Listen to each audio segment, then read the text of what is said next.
అయితే బుల్లిరాజుని క్యారెక్టర్ పెట్టి చేయడం మీద ఎంత ఫన్ అయితే జనరేట్ అవుతుందో థియేటర్లో, బట్ దాని మీద ఒక నెగిటివిటీ కూడా వస్తుంది కదా, దీని మీద మీరు ఏం చెప్తారు? పిల్లలు, ఆడవాళ్ళు, పెద్దవాళ్ళు అందరూ థియేటర్లో చప్పట్లు కొడుతూ క్లాప్స్ కొడుతూ ఎంజాయ్ చేస్తుంటే సైకలాజికల్ ప్రభావం పడే అవకాశం ఎందుకు ఉంటుంది? సైకలాజికల్గా పడే ప్రభావం అంశమైనవి చాలా ఉన్నాయి మార్కెట్లో. మనం చాలా హెల్తీగా ఒక చిన్న కామెడీ చెప్పాం. అండ్ మీరు అడిగిన దానికి చిన్న లాజికల్ ఆన్సర్ చెప్తా.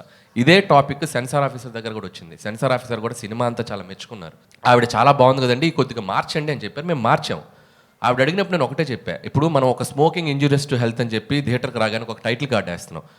ఆ టైటిల్ కార్డ్ వేసినప్పుడు మనం పూజ చేసుకుంటూ అగరబత్తి వెలిగిస్తూ మీరు సిగరెట్ తాగకండి, ఆరోగ్యానికి హానికరం అని మనం వేసామనుకోండి, అది రీచ్ అవుతుందా? అది స్మోక్ తాగుతున్నది మనం చూపిస్తేనే ఇంజూరియస్ టు హెల్త్. అలాగే ఈ సినిమాలో మనం చెప్పాలనుకుంది ఏంటంటే ఓటీటీ వల్ల maybe there is a chance kids మీద దాని ఇన్ఫ్లుయెన్స్ ఉండొచ్చు అనేది మేము చాలా కామెడీగా చెప్పాం. That is Anil. Thank you sir.